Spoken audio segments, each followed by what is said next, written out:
Nós os adoramos, Senhor Jesus Cristo, e vos bendizemos, porque pela vossa santa cruz remistes o mundo. Em nome do Pai, do Filho, do Espírito Santo.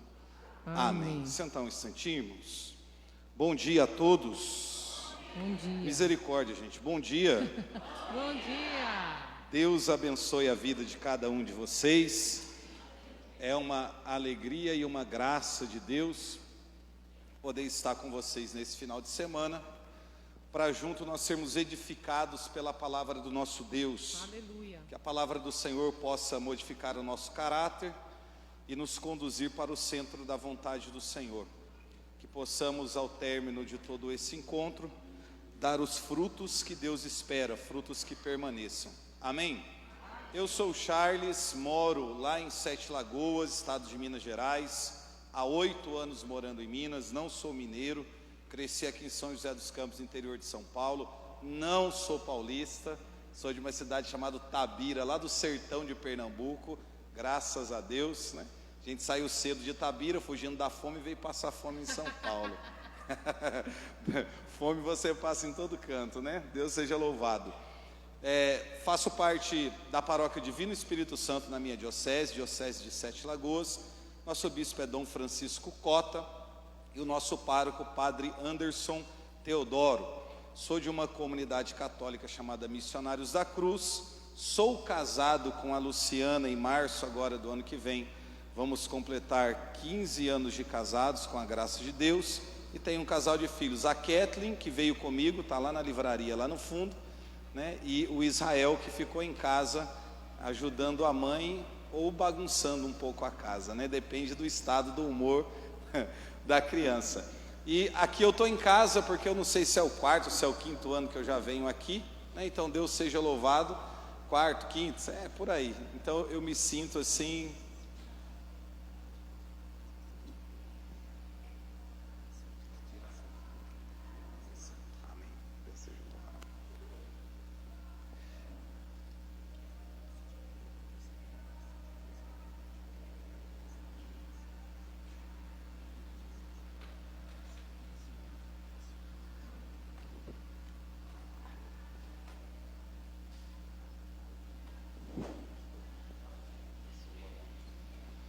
Amém, irmãos?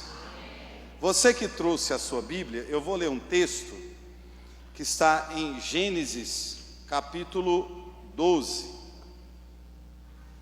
Gênesis capítulo 12, versículo 1 em diante. O tema da nossa... Você consegue ler isso aqui? Lê para mim o que está escrito aqui. Vamos lá. Como? O CH, esse aí é o hebraico moderno, né? O CH no hebraico moderno, o CH tem som de R. Então isso é uma paraxá, eu vou explicar aqui. O tema é ler lechá. Não tem nada a ver com o que daqui, né? Mas é assim que se escreve, só que a pronúncia ela é diferente. Ler lechá, fala ler lechá. Aí, tá vendo? Vocês são bons alunos. Amém? Gênesis capítulo 12. Versículo 1. O Senhor disse a Abrão: deixa tua terra, tua família e a casa de teu pai, e vai para a terra que eu te mostrar. Farei de ti uma grande nação. Eu te abençoarei e exaltarei o teu nome, e tu serás uma fonte de bênçãos. Abençoarei aqueles que te abençoarem, e amaldiçoarei aqueles que te amaldiçoarem. Todas as famílias da terra serão benditas em ti. Abrão partiu como o Senhor lhe tinha dito, e Ló foi com ele. Abrão tinha 75 anos, quando partiu de Harã. Tomou Sarai sua mulher, e Ló filho de seu irmão, assim como todos os bens que possuíam, e os escravos que tinham adquiridos em Harã, e partiram para a terra de Canaã. Ali chegando, Abrão atravessou a terra até Siquém, até o carvalho de Moré. Os cananeus estavam então naquela terra. O Senhor apareceu a Abrão e disse-lhe: darei esta terra à tua posteridade. Abraão edificou um altar ao Senhor que lhe tinha aparecido.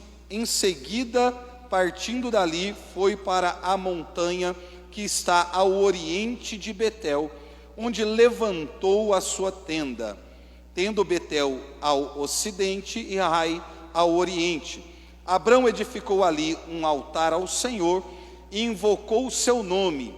Continuou depois sua viagem de acampamento em acampamento para Neguebe. Vamos aplaudir a palavra do Senhor? Irmãos, esse tema, ler lerá, é uma paraxá. O que isso significa? Quando a gente olha para a cultura do povo judeu, só para a gente entender, para a gente compreender toda a história do povo de Israel, nós precisamos ler a Torá, os 5 primeiros livros da Bíblia, o Pentateuco. E existe uma divisão que ela é feita na Torá, que não é como é na nossa Bíblia Sagrada, entre capítulos e versículos. A divisão na Torá, ela é feita por paraxá. O que é uma paraxá? Paraxá é uma palavra hebraica que significa porção. Então, o que é uma paraxá? Uma paraxá é uma porção ou uma quantidade de textos bíblicos. Para a gente entender melhor, é como se fosse alguns capítulos e alguns versículos que compreende uma única paraxá. Na Torá existem 54 paraxás. E quando essas paraxás elas são lidas no Shabat, ou seja, no sábado, na sinagoga, se lê sempre uma paraxá, ou uma porção, que para nós entendermos seria alguns capítulos e alguns versículos bíblicos. Amém? É como se fosse mais ou menos parecido com a nossa liturgia. Todos os dias não tem lá o evangelho e as leituras, é mais ou menos parecido. Então, ao longo de todo um ano, você faz o ciclo da paraxá, ou seja, você lê no intervalo de um ano, dividido em 54 paraxás, uma paraxá cada sábado, feita na sinagoga, você lê a Torá inteira, porque você lê as 54 paraxás aos sábados na sinagoga. Uma das paraxás, a que nós vamos falar sobre ela hoje, é essa aqui, né? A primeira paraxá é Bereshit, que fala da criação. A segunda é Noa, que fala sobre a história de Noé. E a terceira paraxá é essa aqui, Parashat Bereshit, que fala sobre a história de Abraão. Fala sobre a comunicação do Eterno, a comunicação de Deus com Abraão. O que acontece, irmãos? O nosso Senhor, Ele falou com o seu servo, chamado Abraão, como nós conhecemos, e fez a Abraão uma proposta. Deus disse assim para o seu servo: sai da tua terra, sai do meio da tua parentela, da tua casa paterna, e vai para a terra que eu te indicar. E o Senhor disse: e lá, nessa terra que eu hei de indicar, eu farei de ti pai de uma multidão de povos. Ou seja, Deus está convidando Abraão a fazer uma renúncia. É por isso que essa paraxá, essa expressão em hebraico, ler lerá, ela significa vai por ti mesmo ou sai de si mesmo. O que isso significa? Deus está pedindo para Abraão uma renúncia. Só que a renúncia que Deus está pedindo com Abraão, para Abraão, não tem nada a ver com coisas materiais. Porque sempre que a gente fala sobre renúncia, logo a gente pensa em abrir mão de coisas, de posses, e olhando para a vida de alguns santos da igreja, que Deus fez esse pedido, a gente entende que nós precisamos de alguma forma vender tudo, dar aos pobres, para poder seguir o Senhor. Há muitos na história da igreja, Deus pediu exatamente isso, e outros no ato do seu chamado, entendeu que precisavam abrir mão de tudo que possuíam, para poder seguir assim o Senhor. O primeiro homem a convidado a fazer uma renúncia foi Abraão. Só que Deus não está pedindo para Abraão coisas materiais. Por que Deus não está pedindo?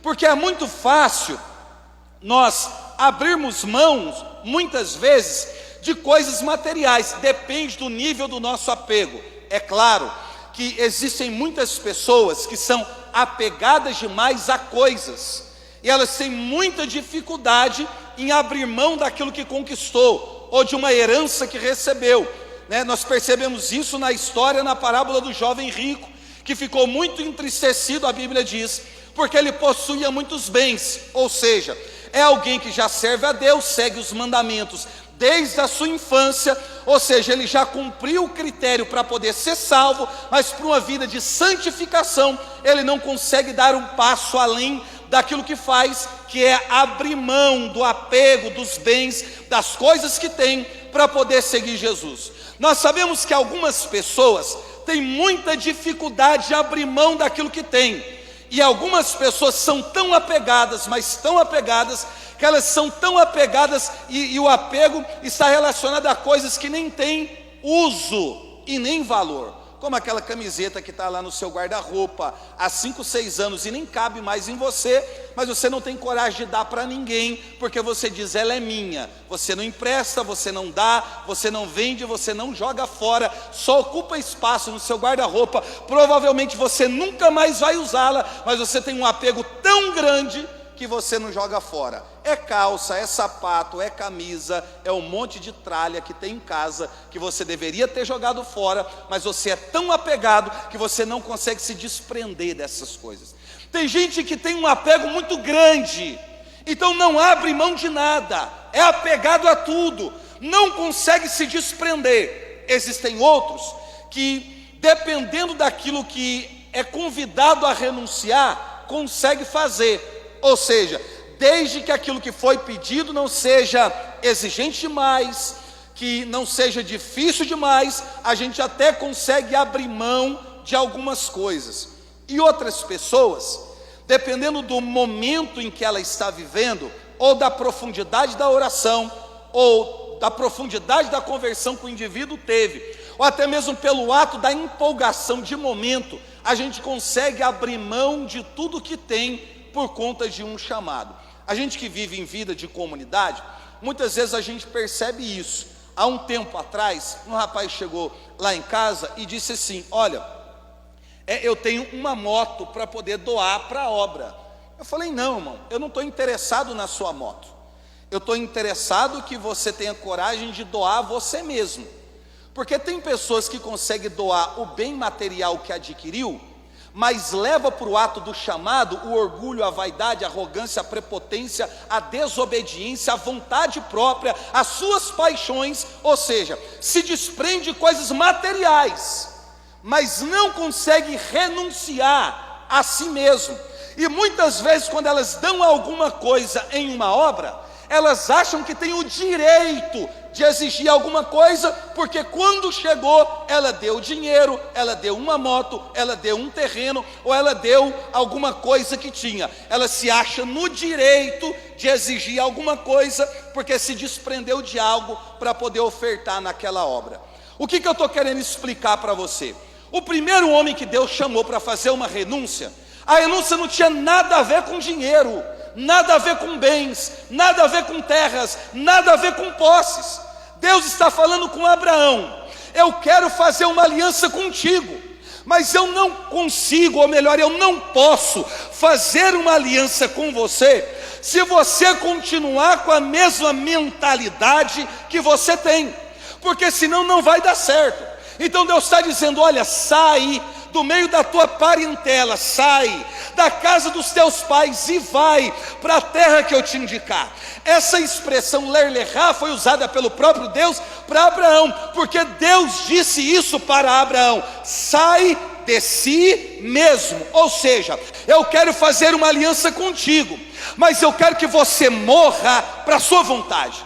Eu quero fazer uma aliança com você, e você será pai de uma multidão de povos, mas você precisa renunciar a você mesmo. Se você olhar o texto bíblico, você percebe que Abraão, ele levou tudo que ele podia. Levou o ouro, levou a prata, levou o tecido, levou os camelos, levou o gado, levou os pastores, tudo que tinha adquirido em Harã, ele levou. Ou seja, os bens materiais foi junto com Abraão em direção à terra que Deus estava prometendo. Então o que foi que Abraão deixou em Ur dos Caldeus? O que foi que ele deixou para trás? Ele deixou para trás a sua vontade, ele deixou para trás as suas convicções, ele deixou para trás o seu egoísmo, ele deixou para trás os desejos que ele tinha para poder se submeter à vontade de Deus. O nível mais profundo de renúncia não tem nada a ver com coisas materiais. O nível mais profundo de renúncia tem a ver com abrir mão daquilo que é a nossa vontade. Aí sim, nós estamos compreendendo o que na verdade é uma renúncia. Só que olhando para a vida de Abraão, a gente percebe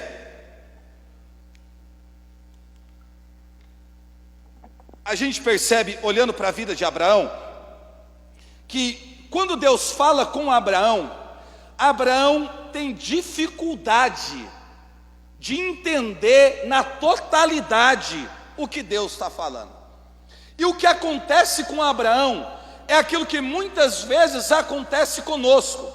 Em um determinado momento da nossa vida, diante de uma circunstância boa ou ruim que nós estamos vivendo, o Senhor fala conosco. E quando Deus fala conosco, muitas vezes nós não conseguimos entender exatamente o que Deus diz, ou quando compreendemos o que Deus está nos dizendo, nós temos dificuldade em colocar em prática tudo que Deus está nos pedindo. É por isso que é muito importante nós aprendermos a ter discernimento sobre as coisas. Só que pouco se fala nos encontros que a gente vai, nas formações que a gente tem, pouco se fala sobre discernimento.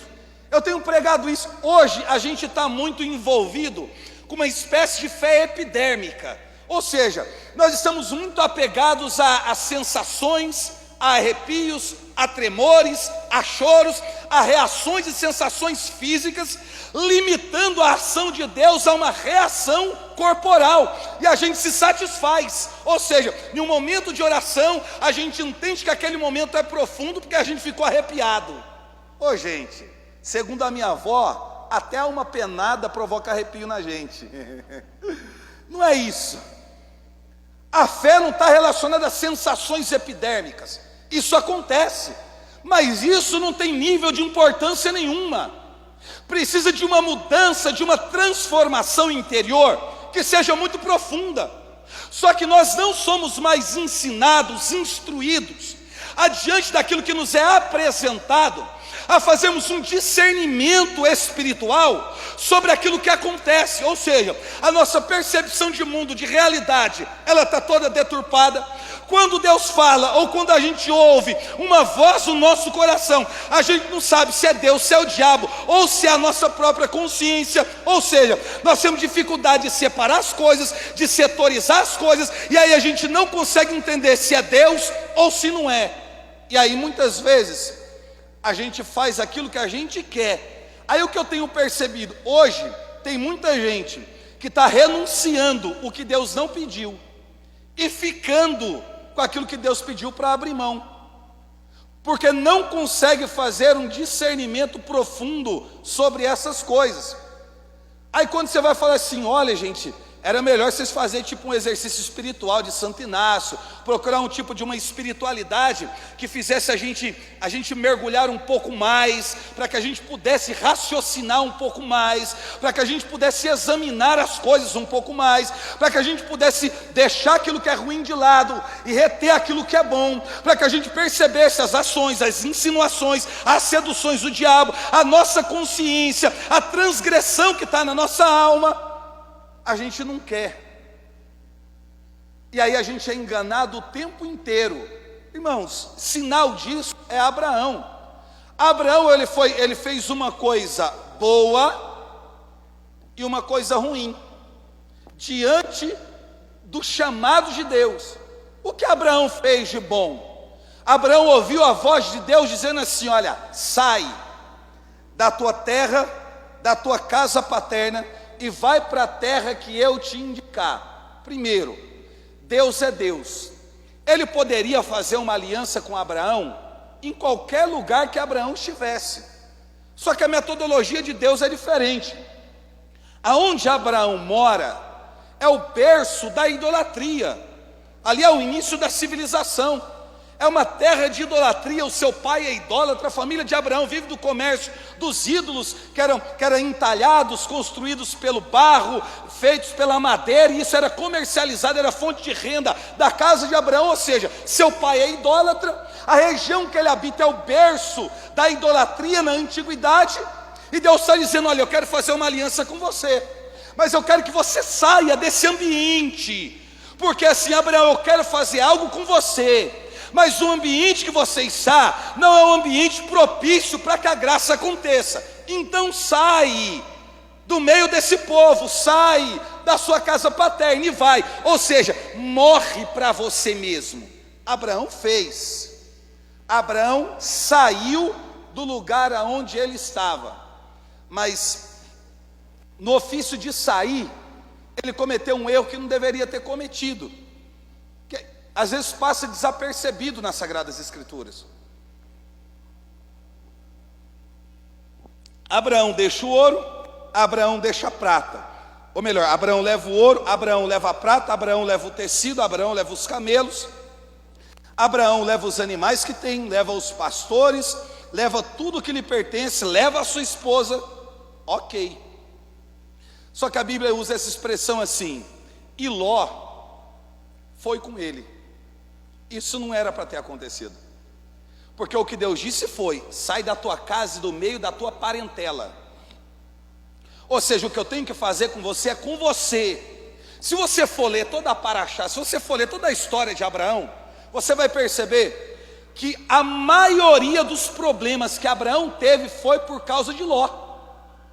Por que Abraão está tendo problema ao longo da sua vida? Porque lá atrás ele não conseguiu fazer um discernimento direito acerca do que Deus estava lhe pedindo. Ele saiu, abriu mão da sua vontade, mas quando ele partiu, ele levou o sobrinho com ele, mas Deus disse: sai do meio da tua parentela, eu não quero você com ninguém. E Abraão partiu e levou consigo um problema. Sempre que a gente não faz um discernimento correto, a gente caminha com um problema nas costas. Isso é um mal. Lá na frente, os pastores de Ló vão discutir e brigar com os pastores de Abraão. Lá na frente, Abraão vai ter que ir um lado, Ló vai ter que ir para o outro. Lá na frente, Abraão vai ter que entrar em uma guerra, porque Ló foi sequestrado e o que ele tinha foi tomado. E Abraão vai ter que entrar em uma guerra para poder resgatar o seu sobrinho. Ou seja, a maioria das tragédias, dos imprevistos, dos problemas que acontecem na vida de Abraão é porque quando Deus disse sai e não leva parente nenhum, ele levou consigo o seu sobrinho. Se Abraão se deixado Ló, fizesse o que Deus mandou, como Deus mandou, irmão, é por isso que eu gosto de Ezequiel 37, mas não naquele panorama que todo mundo olha, porque ali para mim é uma coisa fantástica. Deus diz assim para o profeta Ezequiel, né?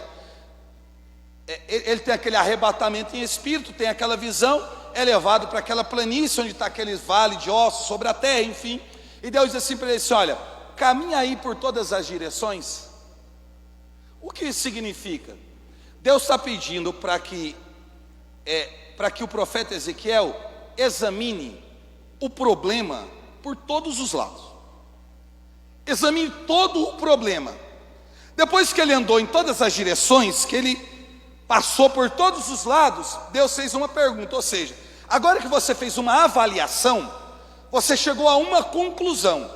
Então, diante da conclusão que você chegou, pela avaliação que você fez, eu vou te fazer uma pergunta: esses ossos podem voltar a ter vida? O que Deus está fazendo com o profeta? Eu quero que, examinando, você entenda se o que você está vendo tem a ver com você ou tem a ver comigo. Quem é que pode resolver isso?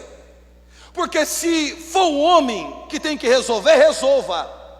Mas se for eu, coloca na minha mão e sai de cena. Então Deus pergunta: esses ossos podem voltar a viver? Ezequiel diz: eu não sei. Só o Senhor sabe. O que ele está dizendo é algo que não depende de mim, é algo que depende do Senhor. Então ele entendeu que aquilo que ele está vendo, a solução para aquele problema, não provém do homem, mas sim de Deus. Aí Deus diz: então profetiza sobre os ossos. E Deus fala para ele tudo que ele tem que dizer. Ele vai e faz a profecia. E no final tem uma expressão que para mim é fantástica. O profeta diz assim: e eu falei exatamente como o Senhor tinha dito, nem mais e nem menos. É isso, irmão.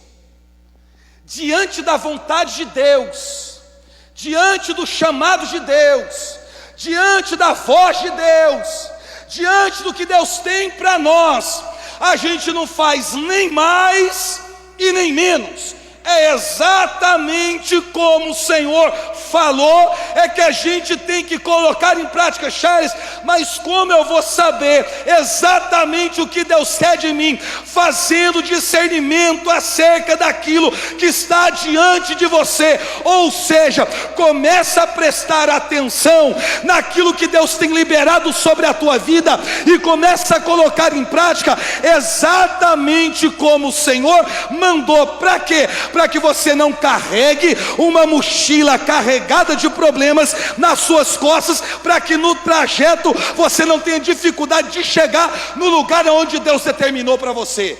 Talvez o seu cansaço, a sua dor, a sua fadiga, a sua tristeza, o seu abatimento é fruto da mochila de problema que você pôs nas costas, de coisa que Deus mandou você abandonar e você não teve coragem e até hoje leva com você. É no casamento, é com filho, é na vida espiritual, é para tudo. É para tudo. Aí lá vai Abraão e Ló. Irmão, eu leio, toda vez que eu leio isso eu fico revoltado. Eu fico pensando: meu Deus, Deus foi muito claro. Sai da tua terra, sai do meio da tua parentela, sai do meio dos teus parentes. Aí o sobrinho vai junto. É muito burro, porque é muito claro, é muito direto, é muito objetivo. Não é nenhuma coisa assim que você tem que fazer um discernimento, porque é muito claro, é muito visível. Sai da tua terra e sai do meio dos teus parentes. Ló, vamos. Às vezes a gente está passando por problema desnecessário. Às vezes a gente está entrando em luta, em guerra desnecessária. Às vezes a gente está travando batalha que nunca precisaria ser travada na vida. Eu disse isso até acho que o ano passado aqui. É igual, às vezes acaba um momento de oração como esse. Acontece comigo, com os meninos que pregam, com todo mundo. Aí às vezes alguém nos procura. A mim o povo não procura muito, que diz que eu tenho cara de bravo.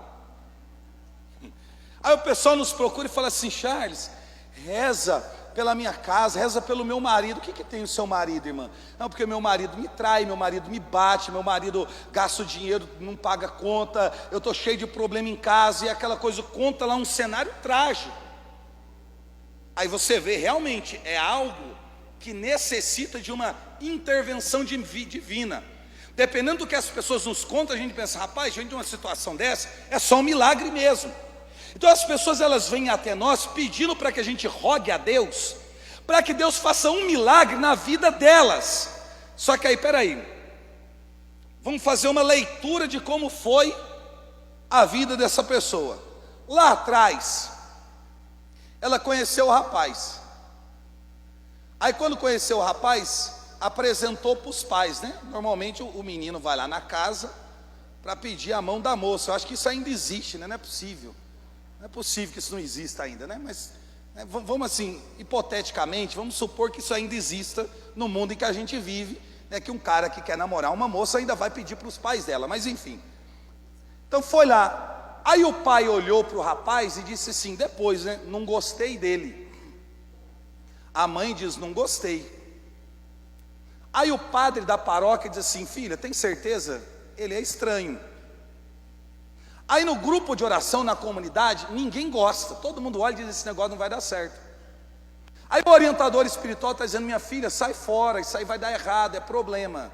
Só que ela diz assim, mas é que eu estou apaixonada, é o homem da minha vida.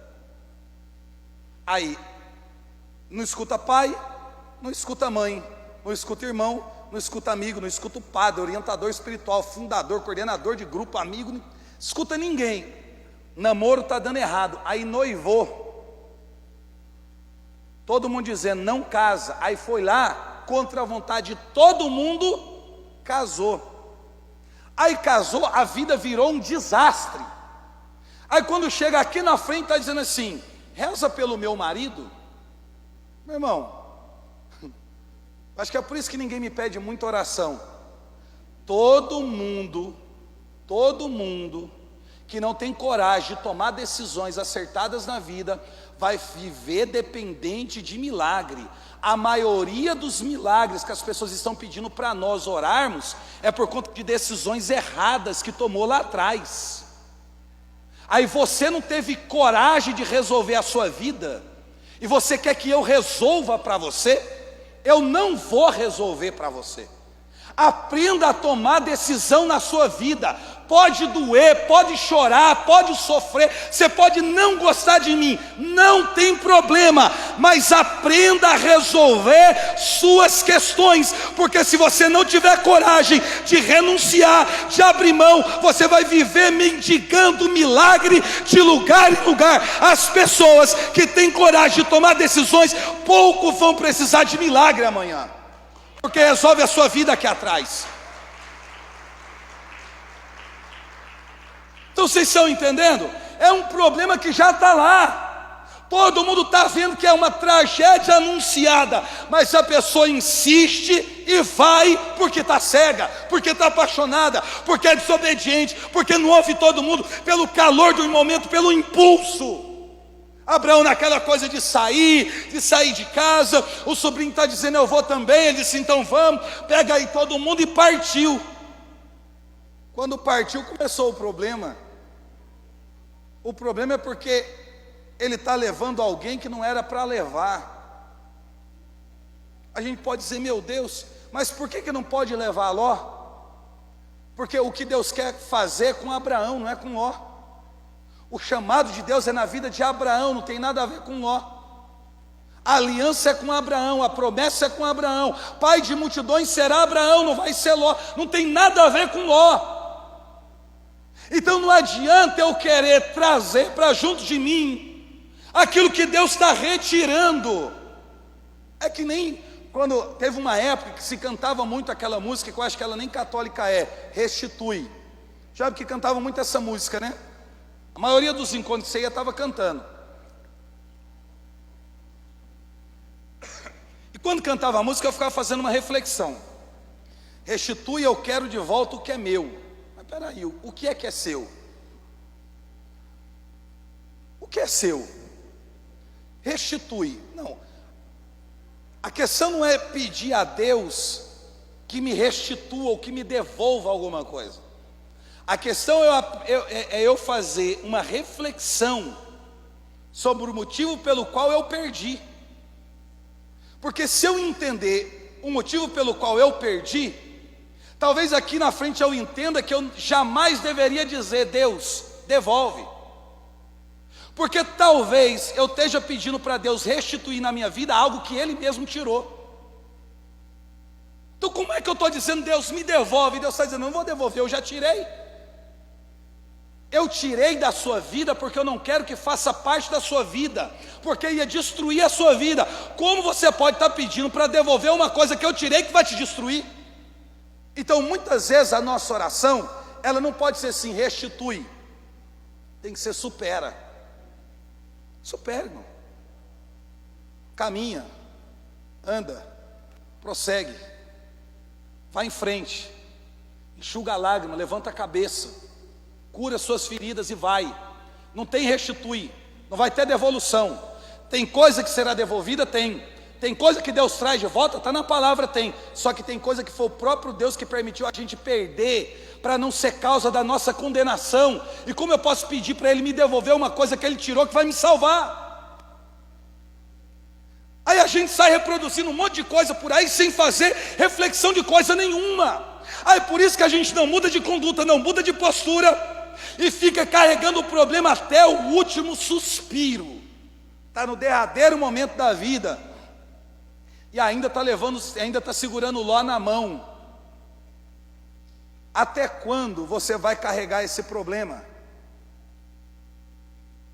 Até quando você vai entrar em uma guerra que não é para você entrar? É igual a Abraão. Ló foi sequestrado, ele teve que entrar em uma guerra, ele teve que arriscar a vida dele, dos homens dele, para poder ir buscar Ló, que foi sequestrado e teve os bens roubados. Por que Abraão ele entrou na guerra? Porque ele se sentiu responsável por aquilo que está acontecendo com Ló. Porque Ló só está ali porque ele permitiu que Ló saísse de Harã, de Ur dos Caldeus, junto com ele no trajeto. Então ele se sente responsável por aquele problema que está acontecendo. Então Abraão está vivendo a sua vida refém do erro que ele cometeu. Muitas vezes a nossa vida é assim, a gente é refém dos erros, dos desacertos, dos problemas que a gente cometeu. Então o que Deus pediu para Abraão é o mesmo que Deus está pedindo para a gente. Qual? Conserta. Conserta. Ló está hoje com você, mas ele não precisa estar com você o tempo todo. Se aparta de Ló, segue sua vida, vive o teu chamado, renuncia o que eu te pedi, para que você viva com excelência aquilo que Deus tem para você. Abraão só vai conseguir gerar um filho junto com Sara, que é a promessa que Deus fez, quando ele se apartou do problema que ele insistia em carregar.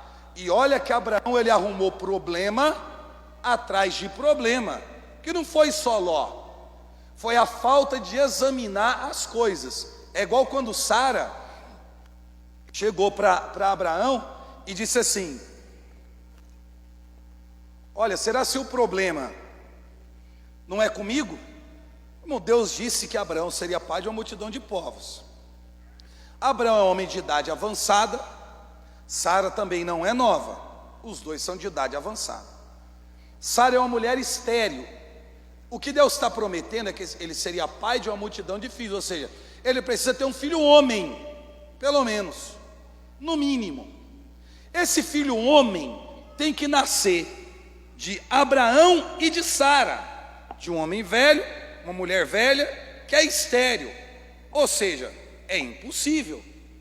No tempo de juventude, essa moça não pôde dar filhos a Abraão. Só que a lei da época dizia, que era do código de Hammurabi, que a mulher, uma vez sendo estéril, ela tinha como por obrigação dar uma das suas escravas para poder se deitar com seu marido.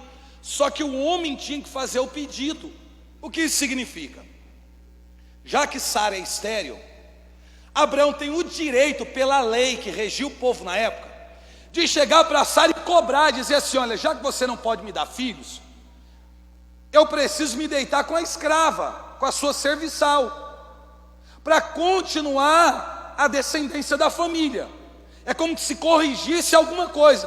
Então, amparado pela lei, Abraão poderia fazer isso. Se Sara dissesse: eu não aceito, ele poderia devolver Sara, romper com Sara e seguir o caminho dele.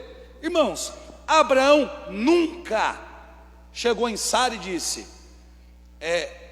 eu vou me deitar com a escrava. Não, ele nunca cobrou Sara, nunca falou nada com Sara, nunca pediu nada a Sara. Foi Sara que foi até Abraão. Estou explicando isso que está dentro da paraxá que pediram para eu explicar. Foi Sara que foi até Abraão e disse assim: olha, eu tenho aqui em casa Agar, a escrava, a egípcia. Quem sabe se você não se deitar com ela, não vai vir dela o filho que Deus prometeu. Gente, eu espero que aqui não tenha ninguém com essa mentalidade. Imagine, você e seu marido, vocês não têm filho. Aí vocês contratam alguém para trabalhar em casa, uma moça, que vai lá fazer a faxina, lavar a roupa, te ajudar no serviço doméstico. Então você e seu marido contratou uma empregada doméstica, alguém para trabalhar em casa. E aí, aí você, mulher, chega no seu marido e diz assim: você já deu uma olhada na nossa empregada? Que tal você se deitar com ela? Eu espero que não tenha mulher assim. Se tiver, você precisa de um tratamento muito sério. É a mulher que está chegando no marido e perguntando para o marido se ele já não deu uma olhada na escrava, ali na Bíblia, mas trazendo para a nossa realidade, na moça que está trabalhando em casa. Aí Abraão fala assim: o que tem, Agar? Então assim, você podia ir lá e ter um esquema, né, com Agar. Abraão poderia ter olhado para ela e ter dito assim: você está doida? Esqueceu de tomar um remédio hoje? Eu te amo, meu amor, jamais ia fazer uma coisa dessa com você. Mas o que Abraão fez? É isso que eu estava querendo. Abraão poderia ter dito que não queria, mas ele falou: já que eu vou ter que fazer esse sacrifício, fazer o quê? Vamos lá. Se deitou com Agar, teve um filho chamado Ismael, porque Sara tentou ajudar Deus. Aí Deus vai voltar a falar com Abraão no capítulo 17. Foram 13 anos sem Deus falar com Abraão. 13 anos sem Abraão ouvir a voz de Deus. E quando no capítulo 17, que fala da aliança e da circuncisão, Deus volta a falar com Abraão, Deus diz assim para Abraão: Abraão, anda na minha presença e ser íntegro. Ou seja, eu sou El Shaddai, todo poderoso. Eu não preciso da sua ajuda. Eu não pedi para que você tentasse me ajudar a fazer o que eu tinha que fazer na sua vida. O problema é que eu prometi, você não aguentou esperar, e essa intervenção atrasou a bênção na sua vida. O que isso significa? Isaac poderia ter nascido há 13 anos atrás. Mas por que não nasceu?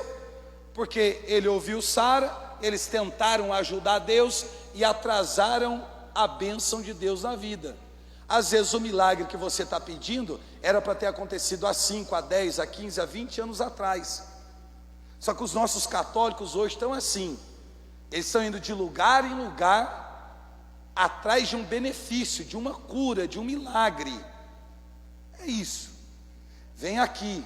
Se aqui não acontecer, vai lá. Se lá não acontecer, vai na igreja protestante.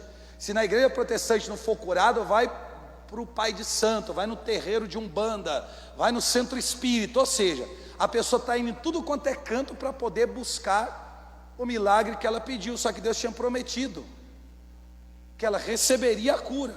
Só que como na cabeça dela está demorando, ela está tentando buscar em outros lugares. Ué, irmão. E às vezes o povo acha que eu sou duro demais, mas às vezes a enfermidade que a gente tem é uma permissão de Deus para fazer a gente continuar buscando a presença dEle. Enquanto a gente está buscando, existe a possibilidade de nós sermos salvos. E Deus sabe que se Ele te der aquilo que você está pedindo, você nunca mais aparece aqui. E lá fora você vai se perder. E Deus está preocupado não é com a sua cura, é com a sua salvação. Então às vezes é preferível que você fique doente, porque doente você continua vindo, e curado você vai desaparecer. Mas a gente está desesperado só para receber coisas, sem entender o agir de Deus, o trabalhar de Deus, a vontade de Deus e as promessas de Deus. E às vezes a nossa ansiedade está atrapalhando o projeto, a nossa ansiedade está atrapalhando o milagre, a nossa ansiedade, a nossa pressa está impedindo a graça de acontecer. Eu farei de ti pai de uma multidão de povos. Só que eu pergunto a você para a gente rezar: qual é o ló que você está carregando? Qual é o ló que você está carregando? Quando eu falo ló, não estou falando sobre pessoa, estou falando também sobre situação, sobre circunstâncias, sobre problemas. O que é que você insiste em carregar que Deus já pediu para você deixar de lado, abrir mão, renunciar? Será que compensa carregar um fardo que Deus não pediu? Será que compensa andar de mãos dadas com quem Deus não aprova? Será que compensa frequentar lugares da onde Deus está querendo nos retirar? A gente está igual o povo no Egito, irmãos, igualzinho. Está lá no Egito, mais de 400 anos, 430 anos de escravidão. Aí Deus ouviu a voz do povo, enviou Moisés e o povo saiu. E quando o povo sai, o povo está reclamando com Moisés, dizendo, pelo menos lá, nós tínhamos alho, pepino, cebola, aquela conversa toda que vocês sabem. Olha que loucura. Aqui atrás o povo está dizendo, Deus, tira a gente daqui. Aí Deus tirou. E agora na liberdade que eles receberam, eles estão pedindo a Deus para voltar para o lugar de onde eles pediram Deus para poder tirá-los. Que loucura é essa? Ontem você estava pedindo para sair, eu te tirei. E hoje você está pedindo para eu voltar, fazer você voltar para o lugar de onde você me pediu para eu te tirar. E a gente está achando que Deus é o quê? E às vezes a gente não pede para Deus para voltar, simplesmente a gente volta. Deus tira a gente do Egito, a gente volta para o Egito. Deus tira a gente da miséria, a gente volta para a miséria. Deus tira a gente da idolatria, a gente volta para a idolatria. Deus tira a gente de um ambiente ruim, e a gente volta para o ambiente ruim. Porque no trajeto, a gente entendeu que estava demorando a acontecer conosco aquilo que Deus prometeu. Coloca uma coisa na sua cabeça: Deus não é homem para mentir. Tudo que Ele promete, Ele cumpre. Ele vai executar, terminar na nossa vida a obra começada. Ele vai terminar. Acalma o seu coração, continua andando aí no deserto, está quente, está faltando água, está difícil, tem perseguição, tem problema, tem crise, vai aparecer Egito, não desce, continua andando, porque lá na frente tem uma fonte de água e 12 palmeiras te esperando para você ter refrigério e descansar. Fique em paz. Fique em paz, o lugar do teu descanso Deus já preparou. O problema é que você ainda não andou o tanto que você tem que andar para chegar no lugar onde Deus quer que você chegue. Então continua andando. Está difícil, está sofrendo, tem problema, tem calúnia, tem tudo, mas anda. Aí se aparecer no Egito, não desce. E se tiver uma água amarga no caminho, não bebe. Só anda. E lá na frente você vai encontrar exatamente o que Deus pediu para você. Você sabe que Abraão se tornou o homem mais rico da terra? E sabe onde Abraão prosperou? No deserto. Deus fez nascer uma fonte de água no deserto, 12 palmeiras no meio do deserto, e todo mundo que tinha que atravessar o deserto tinha que passar nas terras de Abraão para poder beber água e para poder descansar debaixo de sombra.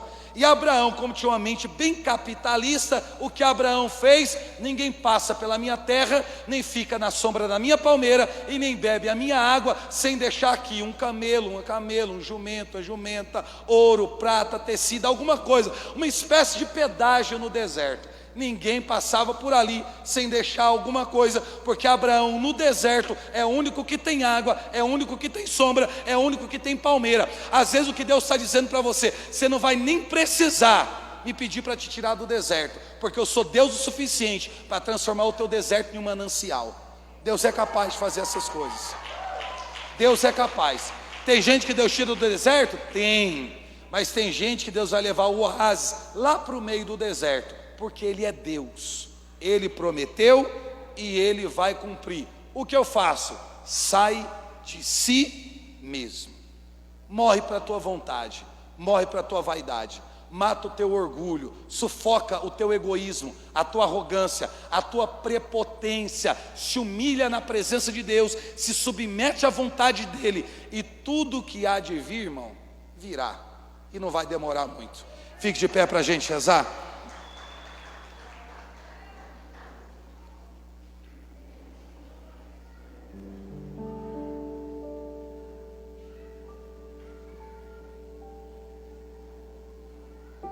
Essa